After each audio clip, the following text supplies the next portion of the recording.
Welcome to This Explainer. Today, we're diving into this incredibly moving cultural tale that comes to us from bilingual texts originally shared in both Hindi and Urdu. It's a story that's been passed along to teach a timeless, universal lesson about what our actions are actually worth. I absolutely love unpacking stories like this, because they take these massive, abstract moral concepts and just ground them in a way that totally makes sense. So get comfortable and let's explore the truth of intention. Okay, so let's start things off with a bit of a riddle. Can a man with absolutely nothing give the most valuable gift of all? It sounds kind of impossible, right? I mean, when we think of valuable gifts, our minds immediately go to expensive materials, huge sums of money, or these grand, flashy gestures. But as we're going to see, this source text challenges that assumption completely. So keep that question in the back of your mind as we meet our main character. Section 1. Abdullah's Pure Heart. Our story begins in a quiet little town, where we meet a man named Abdullah. Now, the texts make it very clear that Abdullah lived in extreme poverty. But, and this is absolutely crucial to the whole story, he had this incredibly large, clean heart. He literally had no money, but he didn't spend his days being bitter about it. Actually, he spent his time thanking God, holding on to this burning desire to just help other people. So financially, impoverished, but in terms of gratitude, completely overflowing. Section 2. The Grand Mosque Construction. So, the peaceful, everyday routine of Abdullah's town gets totally flipped upside down when construction starts on this massive, gorgeous new mosque. Naturally, the wealthy townspeople and the rich merchants, they all step up. The source details how they eagerly donated these lavish materials. We are talking literal gold bricks and gleaming expensive marble. And then, well, there's Abdullah. He's standing there, watching all of this happen, feeling completely helpless. He desperately wants to be a part of this incredible community project, but he doesn't have a single penny to his name. His pockets are completely empty, but his desire to help is just immense. Section 3. A silent, unseen contribution. So what do? How does a man with zero resources give to a project that demands so much?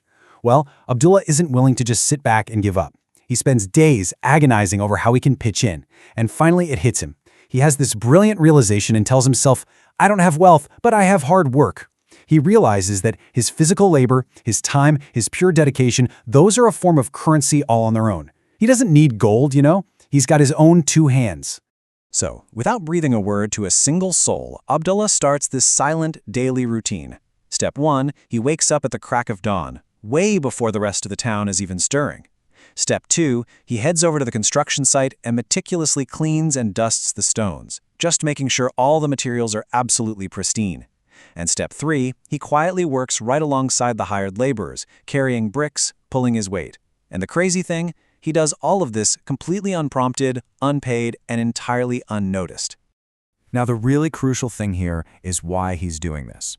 The source text introduces us to the profound concepts of niyat and ikhlas. Niyat translates to your sincere intention, right? That deep, driving motivation behind what you're doing. And ikhlas means total, absolute honesty and sincerity. Abdullah's unglamorous behind-the-scenes labor wasn't about getting his name on a plaque or getting a round of applause. His niyat was completely pure. He was devoted to the work itself, doing it out of absolute honesty and love, not looking for a single ounce of praise from anyone in town.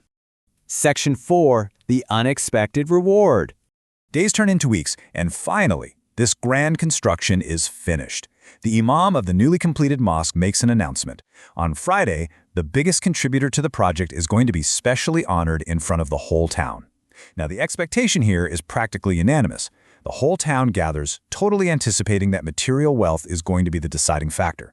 Literally everyone assumes the rich merchant, the guy who donated the most gold bricks, is going to be called up to the front. I mean, to them it's just basic math, right? More money equals a bigger contribution.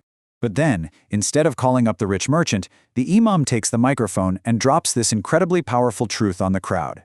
He says, Allah looks at intentions and love, not wealth. In a single sentence, he completely flips the town's entire value system upside down. The metric for true value wasn't the gold and it wasn't the marble. The imam then calls Abdullah to step forward, and the text describes the crowd as completely shocked. They are stunned. Abdullah steps up to the front, trembling, with tears of joy just streaming down his face.